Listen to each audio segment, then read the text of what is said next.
ছোট থেকে বড় প্রায় সব মানুষেরই গরমে আম আর আইসক্রিম এই দুটি জিনিসের প্রতি দুর্বলতা একটু বেশি থাকে। অতিরিক্ত গরমে আম দিয়ে যদি কোনো ঠান্ডা ডেজার্ট খেতে মন চায় তাহলে আম দিয়ে আইসক্রিম বানিয়ে খেলে দুটোর চাহিদাই কিন্তু একসঙ্গে পূরণ হয়ে যাবে। সুপ্রিয় দর্শক, আসসালামু আলাইকুম। আজকে বানিয়ে দেখাবো মজাদার ম্যাঙ্গো আইসক্রিম। মাত্র 3টি উপকরণ দিয়ে দোকানের চেয়ে বেশি স্বাদের আইসক্রিম ঘরেই তৈরি করে নেওয়া যায় খুব সহজেই। আর এটা বানিয়ে কিন্তু সংরক্ষণ করেও খাওয়া যায়। যারা আম খেতে ভালোবাসেন, আশা করছি আমার আজকের ম্যাঙ্গো আইসক্রিম রেসিপিটা আপনাদের ভালো লাগবে।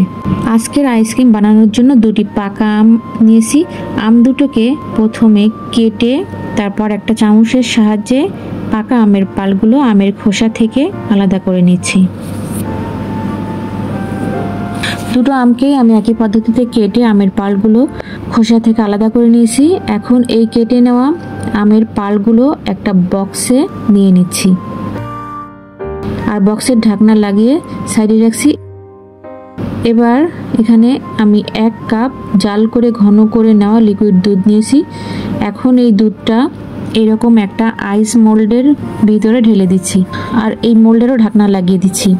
এরপর সেই আমের বক্স আর এই আইস মোল্ড দুটোকে আমি ডিপ ফ্রিজে রেখে দেবো প্রায় 8 থেকে 10 ঘন্টার জন্য।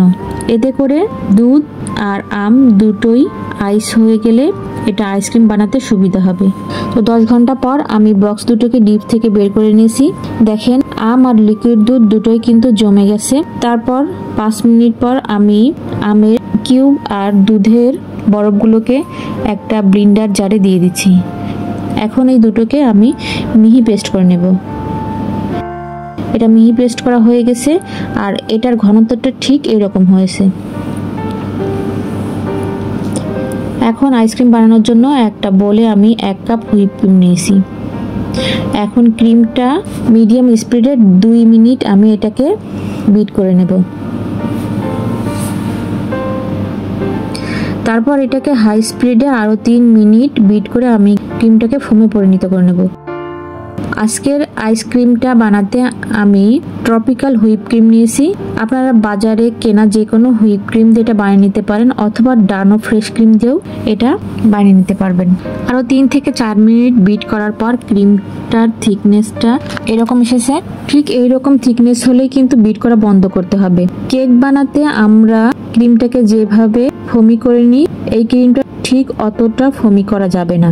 ক্রিমটা বিট করা হয়ে গেছে। এখন এই ক্রিমের মধ্যে দিয়ে দিচ্ছি 1/3 কাপ কনডেন্স মিল্ক। এখানে কনডেন্স মিল্কের বদলে চিনিও দেওয়া যাবে, তবে সেক্ষেত্রে চিনিটা গুঁড়ো করে ব্যবহার করবেন। যেহেতু আমেও প্রচুর পরিমাণে মিষ্টি থাকে তাই মিষ্টির পরিমাণটা স্বাদ বুঝে দিতে হবে। 1 মিনিট ওয়েট করে কনডেন্স মিল্কটা ক্রিমের সাথে ভালো করে মিশিয়ে নিতে হবে। মিশিয়ে নেওয়া হয়ে গেলে এর মধ্যে এখন সেই আম দুধের পিউরিটা দিয়ে দিচ্ছি, যেটাকে আমি আগেই ব্লেন্ড করে রেখেছি। তো এই আম দুধের মিশ্রণটা দিয়েও এটাকে 1 মিনিট দিয়ে ভালো করে মেশাতে হবে। তো আমার এটা মেশানো হয়ে গেছে। সবকিছু মেশানোর পর আমি আপনাদের ঘনত্বটা দেখিয়ে দিচ্ছি। এখন আমি আইসক্রিমটা সেট করে নেব। এর জন্য আমি এরকম 2টা বক্স নিয়েছি, একটা কাচের বাটি আর একটা প্লাস্টিকের বক্স। আইসক্রিম যে কোনো বাটি বা পাত্রেই সেট করা যাবে।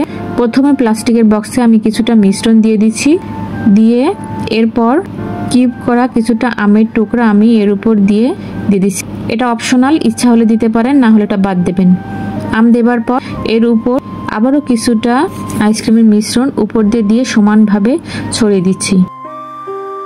এখন দেখার সৌন্দর্যের জন্য আমি কিছু আমের পিউরি আগেই করে রেখেছিলাম, সেটা উপর দিয়ে দিচ্ছি এভাবে করে, দিয়ে একটু হালকা করে মিশিয়ে নিচ্ছি। তারপর আবারও কিছুটা আমের টুকরো উপর দিয়ে সাজিয়ে বক্সের ঢাকনা লাগিয়ে রেখে দিচ্ছি।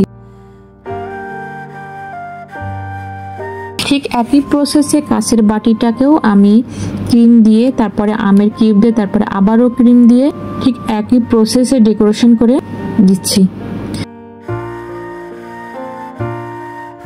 যেহেতু কাঁচের বাটির কোনো ঢাকনা নেই, এই জন্য এর উপর একটা র্যাপার দিয়ে মুড়িয়ে দিচ্ছি। এরপর 8 থেকে 10 ঘন্টার মতো এই বাটি দুটোকে আমি ডিপ ফ্রিজে রেখে দেবো আইসক্রিমটা সেট হবার জন্য। 10 ঘন্টা পর আমি বক্স দুটিকে বের করে নিয়েছি। দেখতেই পাচ্ছেন আইসক্রিমটা কিন্তু খুব ভালোভাবেই জমে গেছে। এখনই কিন্তু এটা সহজেই উঠানো যাবে না। ডিপ থেকে বের করে নেওয়ার পর প্রায় 7-8 মিনিট এটাকে স্বাভাবিক তাপমাত্রায় এনে তারপর এটাকে স্কুপ করতে হবে, তাহলে সহজেই আইসক্রিমটা স্কুপ করা যাবে। তো আমি একটা স্কুবার দিয়ে 5-7 মিনিট পরে এটাকে স্কুপ করে দেখাচ্ছি। দেখতেই পাচ্ছেন কতটা দারুণ হয়েছে না দেখতে আইসক্রিমটা, আর খেতেও ইয়ামি। এখন আইসক্রিমটাকে আরো আকর্ষণীয় লুক আনার জন্য আমি উপর দিয়ে কিছুটা পেস্তা বাদামের কুচি আর কিছুটা স্যাফরন দিয়ে ডেকোরেশন করে দিচ্ছি। দেখতেও ভালো লাগবে, আর বাদাম আর স্যাফরনের জন্য এটা খেতেও দুর্দান্ত হবে।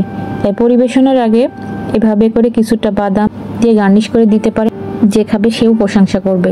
আমের এই ভরা সিজনে এই মজাদার ম্যাঙ্গো আইসক্রিমটা একবার না বানিয়ে খেলে বড্ড মিস করবেন। আর এভাবে আইসক্রিম বানিয়ে কিন্তু আপনি সংরক্ষণ করেও রেখেও খেতে পারেন। তো সহজে যদি ঘরে এত সুন্দর আইসক্রিম আর দোকানের চেয়েও মজাদার সাদা আইসক্রিম ঘরেই বানানো যায়, তাহলে দোকান থেকে কেন কিনে খাবেন? তাই আজই ঝটপট বানিয়ে ফেলুন। তো এ পর্যন্তই। ভিডিওটি ভালো লাগলে লাইক, কমেন্ট, শেয়ার করে জানিয়ে দেবেন। প্লিজ চ্যানেলটা সাবস্ক্রাইব করে সাথে থাকার অনুরোধ করছি। সবাই ভালো থাকবেন, সবার সুস্থতা কামনায় আজকের মতো আল্লাহ হাফেজ।